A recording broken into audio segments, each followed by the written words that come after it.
اب آپ نے رخ نہیں پھیرا، پورا جسم عطر پھیرا، پچھلی صفیں چیری، دوسری طرف جا کے کھڑے ہوئے، میرے آقا کے تھوڑا سا غور کرنا ہے آپ نے، اپنے پورے صاحب عقول بن کے، صاحب اذہان بن کے میری بات پہ پوری توجہ دینی ہے آپ نے۔ جب میرے آقا وہاں سے چلے، آقا کے تو قلب عطر پہ وحی نازل ہو رہی تھی، اللہ فرما رہا تھا کہ میرے محبوب جیسے تمہاری مرضی ویسے چلو۔ صحابہ کے بھی قلب عطر پہ وحی نازل ہو رہی تھی۔ حضور صحابہ کے قلب عطر پہ وحی نازل نہیں ہو رہی تھی۔ اب صحابہ کو تو پتا تھا مسجد اقصی کی طرف منہ کر کے نماز پڑھنی ہے۔ صحابہ جب تک میرے آقا نے نہیں فرمایا، پچھلی نماز جتنی صحابہ نے کامل فرمائی، میرے آقا کے پیچھے جا کر، میرے آقا کے پیچھے کھڑے ہو کر جتنے صحابہ نے وہ نماز کامل فرمائی، اس میں ابوبکر صدیق موجود ہیں، اس میں عمر فاروق موجود ہیں، اس میں عثمان غنی موجود ہیں، اس میں طلحہ، سعید، سعد، زبیر، یہ سارے موجود ہیں۔ یہ سارے کچھ آپ کے پیچھے گئے، کچھ نہیں گئے، یہ بات بھی ذہن میں رکھنا۔ جن نے آپ کے پیچھے جا کے وہاں یہ نماز پڑھی ہے، جب تک میرے آقا نے سلام نہیں پھیرا اور اس کی وضاحت نہیں فرمائی، تب تک صحابہ کا عقیدہ کعبہ کے کعبہ نہیں تھا۔ حضور وہ تو ادھر پڑھ رہے تھے، میرے آقا گئے، یہ سوچا نہیں جا سکتا کہ میرے آقا کا وضو مفقود ہو گیا ہوگا اور میرے آقا وضو فرمانے چلے گئے ہوں گے، ابوبکر صدیق آگے بڑھتے اور جماعت کروا دیتے۔ یہ میں تھوڑا تبصرے میں چلا گیا ہوں کہ صحابہ کو جو شرع ہے میرے نبی کی، یہ تو وضع تھی نا۔ جب میرے آقا چلے تو اس وقت ابوبکر صدیق آگے جاتے، اور آقا نے نکلنا بھی تو ادھر سے ہی تھا نا، کوئی شرع کے خلاف تو کچھ نہیں ہو رہا تھا۔ صاحب آپ کو پتہ ہے آپ جماعت کرواتے ہیں، جو لوگ جماعت کرواتے ہیں وہ ذرا ہاتھ کھڑا کریں، جو لوگ جماعت کرواتے ہیں۔ اب آپ نے بغور خیال کرنا میری بات پہ کہ جب امام کا وضو فاسد ہو جائے تو امام کہاں سے نکلتا ہے؟ آگے تو جگہ نہیں ہوتی، آگے تو محراب ہوتا ہے، امام نے پیچھے ہی نکلنا ہوتا ہے۔ اب امام پیچھے نکلا ہے تو اب ابوبکر صدیق کا مصلی پہ بڑھنا بنتا تھا کہ نبی کے پیچھے بڑھنا بنتا تھا؟ ابوبکر صدیق کا بڑھنا بنتا تھا مصلی پہ، ابوبکر صدیق پیچھے کیوں جا رہے ہیں؟ وہ وہی ان کے قلب پہ تو نازل نہیں ہوئی، تو آپ پیچھے جا رہے ہیں۔ تو عقیدہ تھا کہ نہیں کعبہ کے یہ عقیدہ تھا کہ نہیں؟ تو اس عقیدہ سے اگر کوئی مست اپنی مستی میں کہہ دیتا ہے کعبہ کے، تو قدغن کون سی ہے؟ اس پہ شرط کون سی عائد ہوتی ہے؟ چلو ایک عقدہ کھل گیا، معاملہ سیدھا ہو گیا۔ اب میں تھوڑی سی ایک اور وضاحت کرتا چلوں، کہیں تو بات تو ذرا لمبی ہو گئی، بات تھوڑی لمبی ہوگی، لیکن میں ضروری سمجھتا ہوں، یہ نا میرے دل میں آ رہا تھا کہ میں اس چیز کو نا واضح کروں۔ آج چونکہ ہم نے نا عرس پہ یہ بات کی تھی کہ جو اپنے عقیدے کو پختہ سمجھتا ہے کہ مجھے مرید ہونے سے اور زیادہ مضبوط ہو جاؤں گا تو اس کو اجازت ہے، تو اس پہ میں نے سوچا کہ کوئی بات ہونی چاہیے تاکہ میں سیٹسفیکشن لیول پہ لے کے جاؤں دوستوں کو کہ مرید کیا ہوتا ہے۔ کر دو بات، پہلے میں ویسے بات 2.25 گھنٹے کا ہے میرا، اس پہ نا ایک لیکچر ہے جو میں نے فیصل آباد دیا تھا، شیخ کیا ہوتا ہے، وہ اسی پہ ہے، لیکن یہ میں نے چند لائنوں میں اس کو مختصر کیا ہے تاکہ آسانی سے وضع ہو جائے۔ اس میں نے ثابت کیا تھا کہ خدا مرید کرتا ہے، اس میں نے ثابت کیا تھا کہ اللہ مرید کرتا ہے، پھر میں نے ثابت کیا کہ تمام انبیاء مرید کرتے ہیں، پھر میں نے ثابت کیا مصطفیٰ مرید کرتے ہیں۔ یہ ساری چیزوں کو میں ثابت کر کے اس کو واضح کر چکا ہوں، اس لیے مجھے اس پہ دوبارہ جانے کی ضرورت نہیں ہے، زندگی کا وقت بہت کم ہے۔ میں ہر دفعہ ایک نئی بات کرنا چاہتا ہوں آپ کے ساتھ تاکہ تھوڑے وقت میں معاملات کمپلیٹ ہوتے چلے جائیں، پتہ نہیں کتنا وقت ہے، اس کو اچھا گزار دیا جائے۔ مرید رغبت سے ہوتا ہے، مرید کوشش سے ہوتا ہے، وہ میں پورا واضح کیسے کر سکوں گا یہاں، وہ تھوڑا تھوڑا نا بڑھنا شروع ہوتا ہے اپنے جسم کے ساتھ، تھوڑا سا بڑھنا شروع ہوتا ہے، پہلے اپنے عقل کے ساتھ، فہم کے ساتھ، فکر کے ساتھ، فراست کے ساتھ تھوڑا سا بڑھنا شروع ہوتا ہے کہ میں اس بندے کے قریب نہ ہو جاؤں، اس بندے کی بات مجھے اچھی لگتی ہے، اس بندے کی بات میرے قلب و اذہان پہ اثر کرتی ہے، میں اس کے تھوڑا قریب نہ رہا کروں۔ تسکین قلب کے لیے، اطمینان قلب کے لیے، اطمینان اذہان کے لیے میں اگر اس کے قریب رہا کرتا ہوں تو میں محسوس کرتا ہوں میں سکون میں رہتا ہوں۔ اس سکون کی طلب سے وہ قریب ہونے کی کوشش کرتا ہے۔ پھر وہ کہتا ہے کہ کوئی عقد ہو جائے آپس میں، کوئی آپس میں معاہدہ ہو جائے، کوئی آپس میں ایسی بات ہو جائے جس بات سے میں تسکین کامل محسوس کروں کہ میں نے اس بندے سے اقرارم باللسان بھی کر لیا ہے، تصدیقم بالقلب بھی ہو چکا ہے۔ وہ پھر نہ اس کے ہاتھ میں ہاتھ دے کے کوئی بات کرتا ہے اور وہ دل سے تسلیم کرتا ہے اور درمیان میں خدا کو گواہ ٹھہراتا ہے، اس کو پھر مرید کہتے ہیں۔ اب میں اس کی تھوڑی سی وضاحت کرنا چاہتا ہوں۔ مرید رغبت سے ہوتا ہے، اور رغبت جس طرح بڑھتی ہے وہ مراد ہو جاتا ہے۔ جس طرح رغبت بڑھتی ہے مرید فیض حاصل کر کے مراد ہو جاتا ہے۔ مراد کی تھوڑی سی وضاحت میں نے پہلے کی تھی کہ مراد سے الف اور میم کو اگر نکال دیا جائے باقی لفظوں اور حرفوں کے اعتبار سے رد رہ جاتا ہے۔ الف اللہ کی طرف سے، میم مصطفیٰ کی طرف سے۔ یہ دو جب فیض حاصل ہوتے ہیں، میم نے چونکہ الف سے فیض حاصل کیا ہوا ہے، میم الف سے فیض حاصل کر کے، الوہیت سے فیض حاصل کر کے مراد تک پہنچی ہوئی ہے، اور جب مراد تک پہنچی ہوئی تو اس کی میم اور الف کو درمیان میں شامل کریں تو یہ مراد ہو جاتا ہے۔ یہ صرف مرید نہیں رہ جاتا۔ پھر یہ مراد کا کیا مطلب ہے؟ جو فیض اپنے شیخ سے ملا ہے وہ آگے دے سکے، اس کو مراد کہتے ہیں۔ اگر وہ صرف مرید ہوا ہے تو وہ اپنے لیے لے کے آیا ہے دکان سے کچھ، اور اگر وہ مراد ہو گیا تو دکان سے اتنا سودا لے کے آیا ہے پورے گھر والوں کو کھلا سکتا ہے، پورے محلے کو کھلا سکتا ہے، پورے خاندان کو کھلا سکتا ہے۔ وہ آ کے بیٹھتا ہے، سنو میرے پیر دیاں گلاں، سنو میرے پیر دیاں گلاں۔ پھر جدو پیر دیاں گلاں کرتا ہے تو مرید مراد ہوتا ہے، اور مراد ہو کے فیض پہنچاتا ہے محلے میں، گلی میں، بازار میں، اور تمام کو اس سے مستفیض فرماتا ہے۔ پھر ہم اس کو مراد کہتے ہیں۔ بڑھتا ہے وہ مراد ہو جاتا ہے، اور مراد پا لینے سے تزکیہ قلب ہوتا ہے۔ مراد پا لینے سے اس کا تزکیہ قلب ہوتا ہے، سیکل ہوتا ہے، اس کا اندر صاف ہوتا ہے، اس کا اندر بہتر ہوتا ہے کہ ہاں پہلے سے بہتر ہوں، اب گناہ کو دل نہیں کرتا، اب دو نمبری کو دل نہیں کرتا، اب دھوکہ کرنے کو دل نہیں کرتا۔ اب میرا دل کہتا ہے یار اجلا زندگی گزاروں، کیا کرنا ہے یار، پہلے جو ہوا ہے اس کی معافی مل گئی ہے، اس کی معافی مانگ لیے خدا سے، اس بندے کے ہاتھ میں ہاتھ ڈال کے خدا سے معافی مانگ لیے، اب پچھلی زندگی کو خوبصورت گزار دوں، کون سی زندگی رہ گئی؟ پھر اس کو پچھلی زندگی چھوٹی لگتی ہے اور اگلی زندگی سے نفرت ہو جاتی ہے۔ اب وہ نفرت جس زندگی سے ہوئی ہوتی ہے اس زندگی کو دوبارہ گزارنا نہیں پسند کرتا۔ مراد پا لینے سے تزکیہ قلب ہوتا ہے، اور قلب روشن ہونے سے فکر متجلہ ہوتی ہے۔ اب وہ اچھا سوچنا شروع کر دیتا ہے۔ فکر کا متجلہ ہونا اچھا سوچنا شروع کر دیتا ہے۔ فکر متجلہ ہونے سے فضل باری تعالیٰ ہوتا ہے۔ اس کے فکر کے صاف ہونے سے، فکر کے روشن ہونے سے اللہ کا فضل ہوتا ہے۔ فضل باری تعالیٰ بندہ پر اور اسرار الہی واہ ہونا شروع ہو جاتے ہیں، کھلنا شروع ہو جاتے ہیں۔ اللہ کے راز و نیاز اس بندے پہ مرید ہونے کے بعد مراد ہونے سے، پھر متجلہ فکر ہونے سے اللہ مالک کے راز و نیاز اس عام بندے کو خاص کرتے چلے جاتے ہیں اور اس پہ کھلنا شروع ہو جاتے ہیں۔ جیسے وہ پہلے سید سردار عالم کا مرید ہوتا ہے، بعد میں پیر جھلی والا ہوتا ہے، پھر جھلی والا کے کتنے مرید ہوتے ہیں، بعد میں سید مظہر حسین ہوتا ہے، سید مظہر حسین کے کتنے مرید ہوتے ہیں، بعد میں کوئی اور ہوتا ہے۔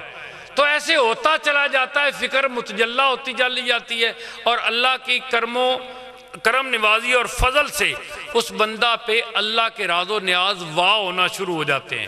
پھر وہ کتابی بندہ نہیں رہتا، ساتھ جنابی بندہ ہو جاتا ہے۔ پھر وہ ایسے باتیں کرتا ہے جن باتوں پہ اعتراض نہیں اٹھتے، باتوں کے آپ جب حوالے مانگو تو قرآن کھڑا ہو جاتا ہے کہ ہاں تو بات کر، حوالے ہم دیں۔ پھر اس کے حوالے نکلتے ہیں۔ جو اللہ تعالیٰ کی مخلوق کو مصفہ کرے، جو اللہ تعالیٰ کی مخلوق کو صاف کرے کوشش کر کے، پھر وہ بندہ ہو جاتا ہے۔ صاف کرنے میں بندہ کی مدد فرماتے ہیں، تب بندہ کی گفتگو ارشادات میں تبدیل ہوتی ہے۔ اب اس کے لفظ بندے کو، دوسرے بندے کو ارشادات لگتے ہیں، وہ بندہ مرشد لگنا شروع ہو جاتا ہے کہ اس کی گفتگو تو مجھے ارشاد لگتی ہے، اس کی گفتگو پہ مجھے اب جوڑے نہیں پڑتے، شک نہیں پڑتے، دو نمبریاں نہیں نظر آتی، بندہ ایک نمبر ہے، گل ایک نمبر ہے، اثر ایک نمبر ہے، ازمایا ہے تے کام بھی ایک نمبر ہے۔ ارشادات میں تبدیل ہوتی ہے تو وہی بندہ باقی بندوں سے ممتاز ہو کر مرشد کی صورت اختیار فرما جاتا ہے، اصلاح کی راہ بنتا ہے، پیر طریقت ہوتا ہے۔ پھر اس کا طریقہ ہی چلا کر بندے کو اللہ اور اللہ کے حبیب کے قریب کر دیتا ہے۔ اب وہ جس طریقہ سے بندے کو لے کر چلتا ہے، وہی طریقہ بندہ کو منزل پر لے جانے کے لیے درست ثابت ہوتا ہے اور اس کے کام سے منسوب ہو جاتا ہے، اس کے کام سے، اس کے نام سے منسوب ہو جاتا ہے کہ بندہ صاحب طریقت ہے، بندہ صاحب طریقت ہے، بندہ صاحب طریقت ہے۔ پھر وہ لکھا جانے لگ پڑتا ہے، کبھی کسی اشتہار پہ، کبھی کسی جگہ پہ، کبھی کسی جگہ پہ، کبھی کسی جگہ پہ، کبھی اس کو نقل کیا جاتا ہے، وہ اصل نہیں ہوتا۔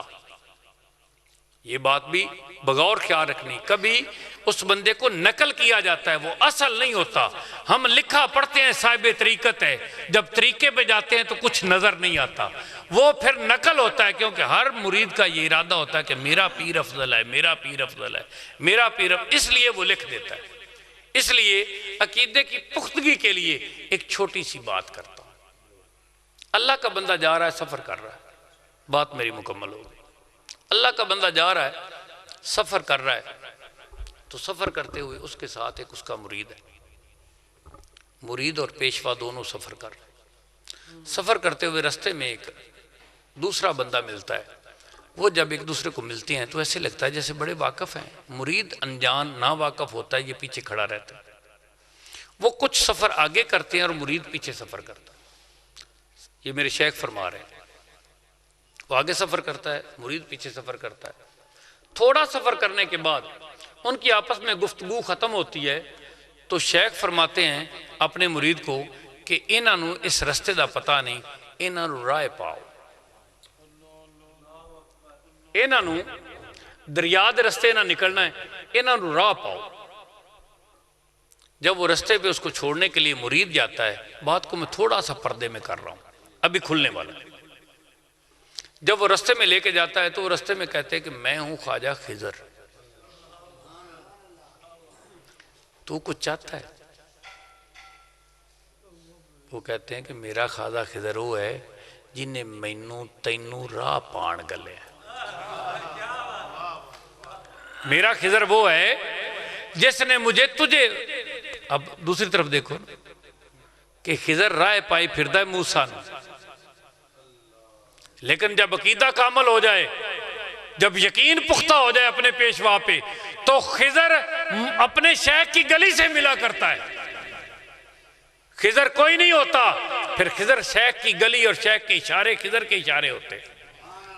وہ آکھدا ہے کہ میرا خضر وہ ہے جس نے تھانوں راہ پان بھیجا ہے، مینوں تواڈے کول کچھ نہیں چاہیدا، تانوں میرے کولوں راہ چاہیدا ہے، تسی اپنا راہ لاؤ، اسی اپنا خضر جا کے ویکھنا۔ جب انسان کا یقین اتنا پختہ ہو جائے تو پھر اللہ مالک خضر کی صورت میں پیشوا کو بنا دیتا ہے، پھر ہر رستہ دکھانے کے لیے اس کے لیے اپنا خضر ہوتا ہے۔ انسان کو اپنے یقین میں، اپنے ایمان میں پختہ ہونا چاہیے۔ پیشوا اسی وقت پختہ ہو جاتا ہے جس وقت آپ کا ایمان پختہ ہو جائے، ورنہ کوئی مورتیوں سے فیض نہیں پاتا۔ کعبہ بھی ہے انہی کی تجلی کا ایک ذل، ذل سمجھتے؟ ذل کسے کہتے ہیں؟ کوئی ہے سمجھتا آپ میں سے ذل کسے کہتے ہیں؟ کوئی ہے سمجھتا؟ ذل سایہ کو کہتے ہیں، شاباش، ذل سایہ کو کہتے ہیں۔ کعبہ بھی ہے انہی کی تجلی کا ایک ذل، وہ جو تجلی میرے آقا کے اندر آئی نا، وہ نماز کے دوران مسجد کیا نام ہے، مسجد قبلتین، مسجد قبلتین میں وہ جو ایک تجلی آئی نا میرے آقا کے قلب کے اندر، اس کا ایک ظل، اس کا ایک سایہ تھا جو کعبہ بنا، ورنہ آپ جدھر اپنا چہرہ پھیر دیتے قبلہ تو ادھر ہی ہونا تھا نا، یہ ظل تھا، یہ ایک سایہ تھا۔ کعبہ بھی ہے انہی کی تجلی کا ایک ظل، روشن انہی کے عکس سے، پتلی حجر کی ہے۔ یہ میرے آقا کے ایک عکس سے پتلی حجر کی روشن ہے، جو آج تک ہمیں دیکھتی ہے اور ہماری گواہ بنے گی اور ہمارے گناہ چوستی ہے۔ میرے آقا کی محبت کا کیا مقام ہوگا جب میرے آقا کے فرمان سے آپ سب حاجیوں کے گناہ، وہ جو خانہ کعبہ کی وکھی میں لگا ہوا ایک پتھر ہے وہ چوس لیتا ہے، اور دور سے یوں کرنے سے گناہ سارے اڑ کے اس میں چلے جاتے ہیں، اور آپ مصفہ ہو جاتے ہیں، آپ صاف ہو جاتے ہیں، آپ کے گناہ ختم ہو جاتے ہیں، اور آپ کا حج قبول ہو جاتا ہے۔ ایک اشارہ کرنے سے، جب آپ کے ایک اشارہ کرنے سے ان کے کرم سے، ان کے فضل سے، ان کی عنایت سے پتھر گناہ چوس لیتا ہے، تو میرے آقا کی محبت آپ میں گناہ رہنے دے۔ میرے آقا کی محبت اپنے دلوں میں رکھو، میرے آقا کی محبت کو اپنے دلوں میں بڑھاؤ۔ جیسے جیسے محبت بڑھے گی، حضور سب سے چھوٹا انعام میرے آقا سے محبت کرنے کا، سب سے چھوٹا انعام میرے آقا سے محبت کرنے کا، یہ محبت ہے، یہ محبت کی علامت ہے، محبت نہیں، یہ محبت کی ایک علامت ہے، اور اس کا سب سے چھوٹا بدل جنت ہے، اس کا سب سے چھوٹا بدل جنت ہے۔ میری اب طبیعت میں نا وجد آ رہا ہے، میری طبیعت بس کھلنے لگی ہے، میں کچھ کہہ نہ دوں، تکڑے ہو، اور شیطان کی طرف آپ رغبت کرتے ہو ایک لمحے کے لیے، اور شیطان آپ سے گناہ کروا جاتا ہے، اور گناہ آپ کو ایک مولوی کہتا ہے ساری عمر تیرا گناہ نہیں مٹ سکتا، تو ایڈا وڈا گناہ کیتا ہے۔ تو ایک لمحہ محبت رسول اللہ آپ کے جگر میں، آپ کے قلب میں جلوہ گر ہوتی ہے، تو اس کا بدل کیا بنتا ہے؟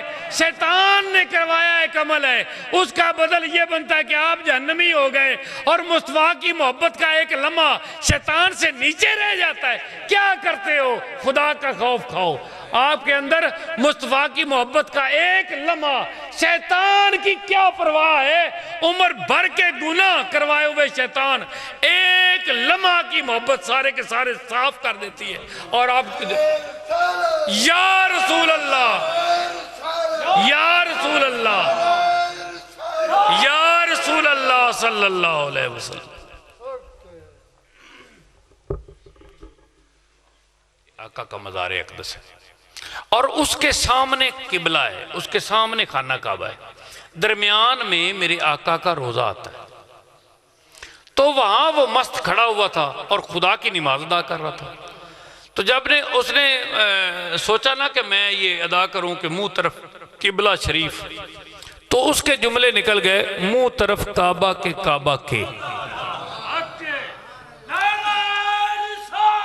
یا رسول اللہ، یا رسول اللہ۔ تو اس کے منہ سے یہ جملے نکل گئے، بے ساختہ محبت میں چونکہ مست تھا نا، تو مستی میں جو اس کے ذہن میں آیا وہ زبان سے نکل گیا، منہ طرف کعبہ کے کعبہ کے۔ تو جب اس نے یہ جملے بولے نا، تو اس وقت اس کے ذہن میں آیا گواہ ٹھہران لینا چاہیے کہ پھر قیامت میں تو گواہ مانگے جانے ہیں۔ تو اس نے یہ بلند جملے بول دی، منہ طرف کعبہ کے کعبہ کے، سجے پاسے والے بھی سن لیا، کبے پاسے والے بھی سن لیا، منہ طرف کعبہ کے کعبہ کے۔ یہ وہ ادا کر رہا تھا منہ طرف کعبہ کے کعبہ کے، تو اس بات کو ظاہر کر بیٹھا مست جو تھا، مستی میں پھر پتہ نہ چلا کیا کیا کہتا جا رہا ہے، وہ اس بات کو کہیں ظاہر کر بیٹھا،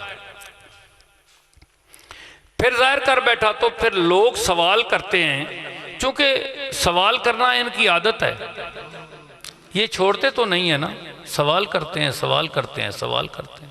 بے مقصد سوال کرتے ہیں، اپنی حاجت روائی کے لیے سوال نہیں کرتے، بس سوال کرتے ہیں، سوال کرتے ہیں۔ یہ جناب کو کتاب سے تلاش کرتے ہیں، جبکہ جناب ہمیشہ جناب سے تلاش ہوتی ہے، کتاب سے جناب تلاش ہی نہیں ہوتی۔ یہ سوال کرتے ہیں۔ اب اس کا جواب مست جواب دے رہا ہے، تسی تیار ہو؟ مست جواب دے رہا ہے کہ ہن اس مستی دا جواب جڑا ہے وہ میں این شرع دے مطابق آج دیواں تاکہ اس دا جواب پورا ہو جاوے، مست دا جواب پورا ہو جاوے۔ اج میں اس دے جواب نو شرع دے اسلوب شرع تو بیان کر رہا کہ کعبہ کے کہنا ٹھیک ہے یا نہیں ہے۔ ہن دسو، اگے تو اس ایک مست نے آکھیا تو ہن میں پوری جماعت ہی خراب کرن لگا، یہ کی ہوندا پیا؟ خراب نہیں کرن لگا، مزہ آئے گا انشاءاللہ۔ میں نے آپ کو عقیدہ بیان کرنا ہے، صحابہ کا عقیدہ بیان کرنا ہے میں نے آپ کو اس بات میں، اور آقا کا اس بات پہ اعتراض نہ کرنا میں نے ثابت کرنا کہ اس مست نے آکھیا کعبہ کے یا سارے صحابہ ہی آندے پہنے کعبہ کے۔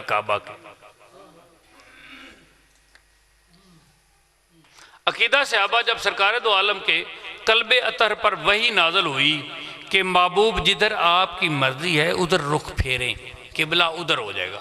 مسجد قبلتین میں جدھر آپ کی مرضی ہے ادھر اپنا رخ فرما لیں، ہم اسی رخ کو قبلہ بنا دیں گے۔ اب اللہ کس کو بناؤں؟ نہیں، میرے محبوب جدھر تیری مرضی ادھر رخ پھیر، قبلہ وہی ہو۔ اب آپ نے رخ نہیں پھیرا، پورا جسم اطہر پھیرا، پچھلی صفیں چیری، دوسری طرف جا کے کھڑے ہوئے۔ میرے آقا کے تھوڑا سا غور کرنا ہے آپ نے، اپنے پورے صاحب عقول بن کے، صاحب اذہان بن کے میری بات پہ پوری توجہ دینی ہے آپ نے۔ جب میرے آقا وہاں سے چلے، آقا کے تو قلب اطہر پہ وحی نازل ہو رہی تھی، اللہ فرما رہا تھا کہ میرے محبوب جیسے تمہاری مرضی ویسے چلو۔ صحابہ کے بھی قلب اطہر پہ وحی نازل ہو رہی تھی۔ حضور صحابہ کے قلب اطہر پہ وحی نازل نہیں ہو رہی تھی۔ اب صحابہ کو تو پتا تھا مسجد اقصی کی طرف منہ کر کے نماز پڑھنی ہے۔ صحابہ جب تک میرے آقا نے نہیں فرمایا، پچھلی نماز جتنی صحابہ نے کامل فرمائی، میرے آقا کے پیچھے جا کر، میرے آقا کے پیچھے کھڑے ہو کر جتنے صحابہ نے وہ نماز کامل فرمائی، اس میں ابوبکر صدیق موجود ہیں، اس میں عمر فاروق موجود ہیں، اس میں عثمان غنی موجود ہیں، اس میں طلحہ، سعید، سعد، زبیر، یہ سارے موجود ہیں۔ یہ سارے کچھ آپ کے پیچھے گئے، کچھ نہیں گئے، یہ بات بھی ذہن میں رکھنا۔ جن نے آپ کے پیچھے جا کے وہاں یہ نماز پڑھی ہے، جب تک میرے آقا نے سلام نہیں پھیرا اور اس کی وضاحت نہیں فرمائی، تب تک صحابہ کا عقیدہ کعبہ کے کعبہ نہیں تھا۔ حضور وہ تو ادھر پڑھ رہے تھے، میرے آقا گئے، یہ سوچا نہیں جا سکتا کہ میرے آقا کا وضو مفقود ہو گیا ہوگا اور میرے آقا وضو فرمانے چلے گئے ہوں گے، ابوبکر صدیق آگے بڑھتے اور جماعت کروا دیتے۔ میں تھوڑا تبصرے میں چلا گیا ہوں کہ صحابہ کو جو شرع ہے میرے نبی کی، یہ تو وضع تھی نا۔ جب میرے آقا چلے تو اس وقت ابوبکر صدیق آگے جاتے، اور آقا نے نکلنا بھی تو ادھر سے ہی تھا نا، کوئی شرع کے خلاف تو کچھ نہیں ہو رہا تھا۔ صاحب آپ کو پتہ ہے آپ جماعت کرواتے ہیں، جو لوگ جماعت کرواتے ہیں وہ ذرا ہاتھ کھڑا کریں، جو لوگ جماعت کرواتے ہیں۔ اب آپ نے بغور خیال کرنا میری بات پہ کہ جب امام کا وضو فاسد ہو جائے تو امام کہاں سے نکلتا ہے؟ آگے تو جگہ نہیں ہوتی، آگے تو محراب ہوتا ہے، امام نے پیچھے ہی نکلنا ہوتا ہے۔ اب امام پیچھے نکلا ہے تو اب ابوبکر صدیق کا مصلی پہ بڑھنا بنتا تھا کہ نبی کے پیچھے بڑھنا بنتا تھا؟ ابوبکر صدیق کا بڑھنا بنتا تھا مصلی پہ، ابوبکر صدیق پیچھے کیوں جا رہے ہیں؟ وہ وہی ان کے قلب پہ تو نازل نہیں ہوئی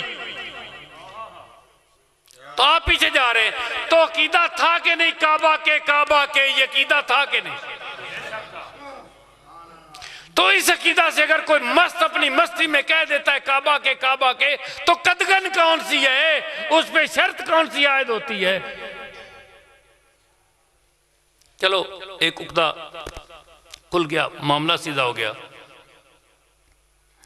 اب میں تھوڑی سی ایک اور وضاحت کرتا چلوں، کہیں تو بات تو ذرا لمبی ہو گئی، بات تھوڑی لمبی ہوگی، لیکن میں ضروری سمجھتا ہوں، یہ نا میرے دل میں آ رہا تھا کہ میں اس چیز کو نا واضح کروں۔ آج چونکہ ہم نے نا عرس پہ یہ بات کی تھی کہ جو اپنے عقیدے کو پختہ سمجھتا ہے کہ مجھے مرید ہونے سے اور زیادہ مضبوط ہو جاؤں گا تو اس کو اجازت ہے، تو اس پہ میں نے سوچا کہ کوئی بات ہونی چاہیے تاکہ میں سیٹسفیکشن لیول پہ لے کے جاؤں دوستوں کو کہ مرید کیا ہوتا ہے۔ کر دو بات، پہلے میں ویسے بات 2.25 گھنٹے کا ہے میرا، اس پہ نا ایک لیکچر ہے جو میں نے فیصل آباد دیا تھا، شیخ کیا ہوتا ہے، وہ اسی پہ ہے، لیکن یہ میں نے چند لائنوں میں اس کو مختصر کیا ہے تاکہ آسانی سے وضع ہو جائے۔ اس میں نے ثابت کیا تھا کہ خدا مرید کرتا ہے، اس میں نے ثابت کیا تھا کہ اللہ مرید کرتا ہے، پھر میں نے ثابت کیا کہ تمام انبیاء مرید کرتے ہیں، پھر میں نے ثابت کیا مصطفیٰ مرید کرتے ہیں۔ یہ ساری چیزوں کو میں ثابت کر کے اس کو واضح کر چکا ہوں، اس لیے مجھے اس پہ دوبارہ جانے کی ضرورت نہیں ہے، زندگی کا وقت بہت کم ہے۔ میں ہر دفعہ ایک نئی بات کرنا چاہتا ہوں آپ کے ساتھ تاکہ تھوڑے وقت میں معاملات کمپلیٹ ہوتے چلے جائیں، پتہ نہیں کتنا وقت ہے، اس کو اچھا گزار دیا جائے۔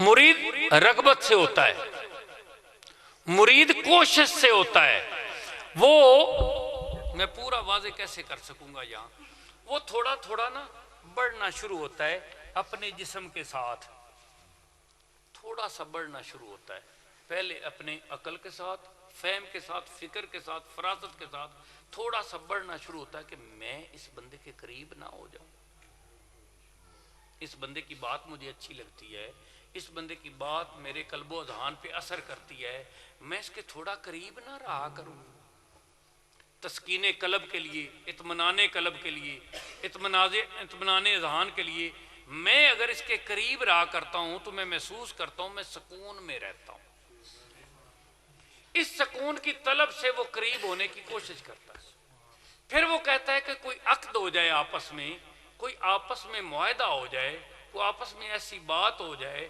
جس بات سے میں تسکین کامل محسوس کروں کہ میں نے اس بندے سے اقرارم باللسان بھی کر لیا ہے، تصدیقم بالقلب بھی ہو چکا ہے۔ وہ پھر نہ اس کے ہاتھ میں ہاتھ دے کے کوئی بات کرتا ہے اور وہ دل سے تسلیم کرتا ہے اور درمیان میں خدا کو گواہ ٹھہراتا ہے، اس کو پھر مرید کہتے ہیں۔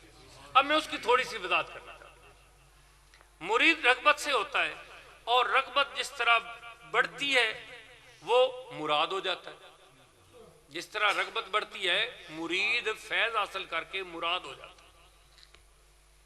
مراد کی تھوڑی سی وضاحت میں نے پہلے کی تھی کہ مراد سے الف اور میم کو اگر نکال دیا جائے باقی لفظوں اور حرفوں کے اعتبار سے رد رہ جاتا ہے، الف اللہ کی طرف سے، میم مصطفیٰ کی طرف سے، یہ دو جب فیض حاصل ہوتے ہیں، میم نے چونکہ الف سے فیض حاصل کیا ہوا ہے، میم الف سے فیض حاصل کر کے، الوہیت سے فیض حاصل کر کے مراد تک پہنچی ہوئی ہے، اور جب مراد تک پہنچی ہوئی تو اس کی میم اور الف کو درمیان میں شامل کریں تو یہ مراد ہو جاتا ہے، یہ صرف مرید نہیں رہ جاتا۔ پھر یہ مراد کا کیا مطلب ہے؟ جو فیض اپنے شیخ سے ملا ہے وہ آگے دے سکے، اس کو مراد کہتے ہیں۔ اگر وہ صرف مرید ہوا ہے تو وہ اپنے لیے لے کے آیا ہے دکان سے کچھ، اور اگر وہ مراد ہو گیا تو دکان سے اتنا سودا لے کے آیا ہے پورے گھر والوں کو کھلا سکتا ہے، پورے محلے کو کھلا سکتا ہے، پورے خاندان کو کھلا سکتا ہے۔ وہ آ کے بیٹھتا ہے، سنو میرے پیر دیاں گلاں، سنو میرے پیر دیاں گلاں۔ پھر جدو پیر دیاں گلاں کرتا ہے تو مرید مراد ہوتا ہے اور مراد ہو کے فیض پہنچاتا ہے محلے میں، گلی میں، بازار میں، اور تمام کو اس سے مستفیض فرماتا ہے، پھر ہم اس کو مراد کہتے ہیں۔ بڑھتا ہے وہ مراد ہو جاتا ہے، اور مراد پا لینے سے تزکیہ قلب ہوتا ہے، مراد پا لینے سے اس کا تزکیہ قلب ہوتا ہے، سیکل ہوتا ہے، اس کا اندر صاف ہوتا ہے، اس کا اندر بہتر ہوتا ہے کہ ہاں پہلے سے بہتر ہوں، اب گناہ کو دل نہیں کرتا، اب دو نمبری کو دل نہیں کرتا، اب دھوکہ کرنے کو دل نہیں کرتا، میرا دل کہتا ہے یار اجلا اجلا زندگی گزاروں، کیا کرنا ہے یار، پہلے جو ہوا ہے اس کی معافی مل گئی ہے، اس کی معافی مانگ لی ہے خدا سے، اس بندے کے ہاتھ میں ہاتھ ڈال کے خدا سے معافی مانگ لی ہے، اب پچھلی زندگی کو خوبصورت گزار دوں، کون سی زندگی رہ گئی؟ پھر اس کو پچھلی زندگی چھوٹی لگتی ہے اور اگلی زندگی سے نفرت ہو جاتی ہے، اب وہ نفرت جس زندگی سے ہوئی ہوتی ہے اس زندگی کو دوبارہ گزارنا نہیں پسند کرتا۔ مراد پا لینے سے تزکیہ قلب ہوتا ہے، اور قلب روشن ہونے سے فکر متجلہ ہوتی ہے، اب وہ اچھا سوچنا شروع کر دیتا ہے، فکر کا متجلہ ہونا اچھا سوچنا شروع کر دیتا ہے، فکر متجلہ ہونے سے فضل باری تعالیٰ ہوتا ہے، اس کے فکر کے صاف ہونے سے، فکر کے روشن ہونے سے اللہ کا فضل ہوتا ہے، فضل باری تعالیٰ بندہ پر اور اسرار الہی واہ ہونا شروع ہو جاتے ہیں، کھلنا شروع ہو جاتے ہیں، اللہ کے راز و نیاز اس بندے پہ مرید ہونے کے بعد مراد ہونے سے، پھر متجلہ فکر ہونے سے اللہ مالک کے راز و نیاز اس عام بندے کو خاص کرتے چلے جاتے ہیں اور اس پہ کھلنا شروع ہو جاتے ہیں، جیسے وہ پہلے سید سردار عالم کا مرید ہوتا ہے، بعد میں پیر جھلی والا ہوتا ہے، پھر جھلی والا کے کتنے مرید ہوتے ہیں، بعد میں سید مظہر حسین ہوتا ہے، سید مظہر حسین کے کتنے مرید ہوتے ہیں، بعد میں کوئی اور ہوتا ہے، تو ایسے ہوتا چلا جاتا ہے، فکر متجلہ ہوتی چلی جاتی ہے، اور اللہ کی کرم نوازی اور فضل سے اس بندہ پہ اللہ کے راز و نیاز واہ ہونا شروع ہو جاتے ہیں، پھر وہ کتابی بندہ نہیں رہتا، ساتھ جنابی بندہ ہو جاتا ہے، پھر وہ ایسے باتیں کرتا ہے جن باتوں پہ اعتراض نہیں اٹھتے، باتوں کے آپ جب حوالے مانگو تو قرآن کھڑا ہو جاتا ہے کہ ہاں ہاں تو بات کر، حوالے ہم دیں، پھر اس کے حوالے نکلتے ہیں۔ جو اللہ تعالیٰ کی مخلوق کو مصفہ کرے، جو اللہ تعالیٰ کی مخلوق کو صاف کرے کوشش کر کے، پھر وہ بندہ ہو جاتا ہے۔ صاف کرنے میں بندہ کی مدد فرماتے ہیں، تب بندہ کی گفتگو ارشادات میں تبدیل ہوتی ہے، اب اس کے لفظ بندے کو دوسرے بندے کو ارشادات لگتے ہیں، وہ بندہ مرشد لگنا شروع ہو جاتا ہے کہ اس کی گفتگو تو مجھے ارشاد لگتی ہے، اس کی گفتگو پہ مجھے اب جوڑے نہیں پڑتے، شک نہیں پڑتے، دو نمبریاں نہیں نظر آتی، بندہ ایک نمبر ہے، گل ایک نمبر ہے، اثر ایک نمبر ہے، ازمایا ہے تے کام بھی ایک نمبر ہے، ارشادات میں تبدیل ہوتی ہے، تو وہی بندہ باقی بندوں سے ممتاز ہو کر مرشد کی صورت اختیار فرما جاتا ہے، اصلاح کی راہ بنتا ہے، پیر طریقت ہوتا ہے، پھر اس کا طریقہ ہی چلا کر بندے کو اللہ اور اللہ کے حبیب کے قریب کر دیتا ہے، اب وہ جس طریقہ سے بندے کو لے کر چلتا ہے وہی طریقہ بندہ کو منزل پر لے جانے کے لیے درست ثابت ہوتا ہے اور اس کے کام سے منسوب ہو جاتا ہے، اس کے نام سے منسوب ہو جاتا ہے کہ بندہ صاحب طریقت ہے، بندہ صاحب طریقت ہے، بندہ صاحب طریقت ہے، پھر وہ لکھا جانے لگ پڑتا ہے، کبھی کسی اشتہار پہ، کبھی کسی جگہ پہ، کبھی کسی جگہ پہ، کبھی کسی جگہ پہ، کبھی اس کو نقل کیا جاتا ہے، وہ اصل نہیں ہوتا، یہ بات بھی بغور خیال رکھنی، کبھی اس بندے کو نقل کیا جاتا ہے، وہ اصل نہیں ہوتا، ہم لکھا پڑھتے ہیں صاحب طریقت ہے، جب طریقے پہ جاتے ہیں تو کچھ نظر نہیں آتا، وہ پھر نقل ہوتا ہے، کیونکہ ہر مرید کا یہ ارادہ ہوتا ہے کہ میرا پیر افضل ہے، میرا پیر افضل ہے، میرا پیر اس لیے وہ لکھ دیتا ہے۔ اس لیے عقیدے کی پختگی کے لیے ایک چھوٹی سی بات کرتا ہوں، اللہ کا بندہ جا رہا ہے، سفر کر رہا ہے، بات میری مکمل ہو گئی، اللہ کا بندہ جا رہا ہے، سفر کر رہا ہے، تو سفر کرتے ہوئے اس کے ساتھ ایک اس کا مرید ہے، مرید اور پیشوا دونوں سفر کر رہے ہیں، سفر کرتے ہوئے رستے میں ایک دوسرا بندہ ملتا ہے، وہ جب ایک دوسرے کو ملتے ہیں تو ایسے لگتا ہے جیسے بڑے واقف ہیں، مرید انجان نا واقف ہوتا ہے، یہ پیچھے کھڑا رہتا ہے، وہ کچھ سفر آگے کرتے ہیں اور مرید پیچھے سفر کرتا ہے، یہ میرے شیخ فرما رہے ہیں، وہ آگے سفر کرتا ہے، مرید پیچھے سفر کرتا ہے، تھوڑا سفر کرنے کے بعد ان کی آپس میں گفتگو ختم ہوتی ہے، تو شیخ فرماتے ہیں اپنے مرید کو کہ انہوں اس رستے دا پتہ نہیں، انہوں رائے پاؤ،